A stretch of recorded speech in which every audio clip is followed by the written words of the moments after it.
Alarm tanda bahaya bagi kubu Partai Demokrasi Indonesia Perjuangan, PDIP, yang mengusung Gubernur Jawa Tengah, Ganjar Pranowo sebagai calon presiden, capres, pada Pilpres 2024 diungkapkan oleh lembaga survei Saiful Mujani Research Consulting, SMRC. Dari hasil survei dan observasi yang dilakukan SMRC di luar Pulau Jawa dan perdesaan, ternyata sosok Prabowo Subianto dan Anies Baswedan justru lebih dikenal ketimbang sosok Ganjar yang diusung oleh PDIP yang selama ini mengklaim sebagai partainya wong cilik. Pendiri SMRC, Saiful Mujani menyampaikan bahwa di antara para bakal calon presiden, Prabowo sudah menjangkau sampai ke pedalaman. Demikian pula dengan Anies, dia sudah relatif dikenal oleh masyarakat secara luas, bukan hanya di Pulau Jawa dan perkotaan, tapi juga di luar Pulau Jawa dan perdesaan.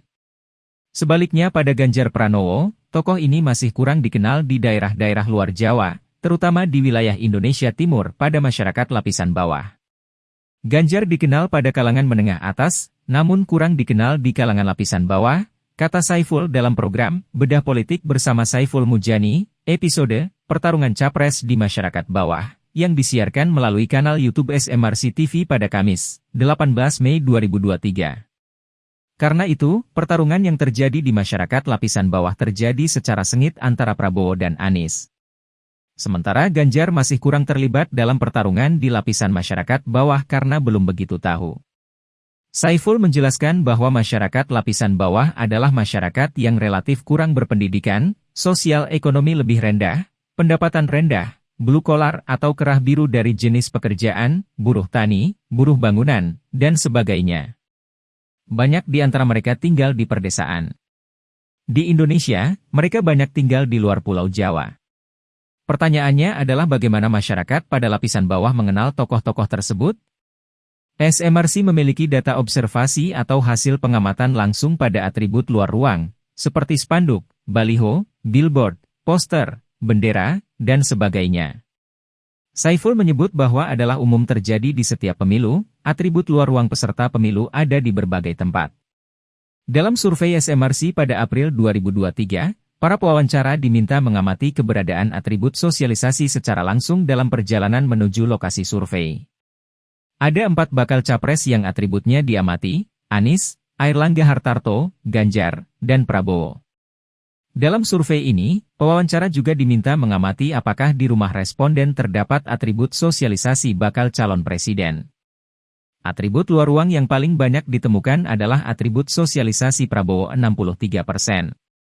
Atribut terbanyak kedua Anies 62%, selanjutnya Ganjar 58%, dan Airlangga 22%. Saiful menyatakan bahwa kedikenalan dan dukungan pada calon bukan berdasar pada ingatan atau memori lama, tapi karena memang sudah dilakukan sosialisasi. Prabowo bukan dikenal hanya karena dia pernah kampanye dalam 3 kali pemilu, tapi sekarang sudah ada kampanye yang dilakukan, kata Saiful. Pada masyarakat lapisan bawah, lanjut Saiful, medium sosialisasinya adalah atribut luar ruang karena mereka tidak banyak mengakses media. Mereka tahu bahwa tokoh-tokoh itu akan maju sebagai calon presiden melalui atribut luar ruang yang telah terpasang. Saiful juga menyinggung tentang elektabilitas Airlangga yang belum kompetitif sejauh ini. Dia melihat ini ada hubungannya dengan kerja sosialisasi timnya yang belum terlihat di masyarakat. Itu terbukti dari atribut luar ruang Airlangga yang relatif sedikit dibanding Prabowo, Anies, dan Ganjar. Saiful menyatakan masifnya sosialisasi Prabowo dan Anies menjelaskan mengapa terjadi pertarungan suara antara Prabowo dan Anies pada masyarakat lapisan bawah. Mereka sejauh ini paling menonjol melakukan sosialisasi pada masyarakat lapisan bawah yang memang paling mungkin dijangkau melalui atribut sosialisasi. Keunggulan Prabowo di perdesaan adalah keunggulan atribut, jelas Saiful. Selanjutnya, dalam pengamatan langsung pewawancara di rumah responden, ada 5% atribut Anies di dalam rumah warga, Prabowo 4%, Airlangga 3%, dan Ganjar 2%. Saiful menegaskan bahwa angka 5 dan 4% dari rumah warga secara nasional sudah terpasang atribut Anies dan Prabowo adalah jumlah yang banyak. Sementara Ganjar masih sangat sedikit. Pertarungan pada masyarakat level bawah, lanjut Saiful, memang kebanyakan dilakukan melalui pemasangan atribut luar maupun dalam ruang. Sementara akan susah memasang atribut pada rumah-rumah kelompok masyarakat atas.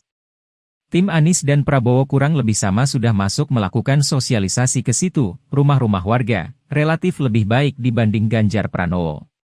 Dan kemungkinan memori publik pada Prabowo lebih kuat dibanding Anies sehingga untuk sementara ini Prabowo cenderung lebih unggul dibanding Anies pada masyarakat lapisan bawah, simpulnya.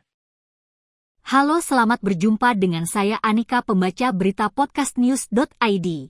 Saksikan terus konten-konten menarik dari kami. Jangan lupa subscribe, like, dan komen. Terima kasih.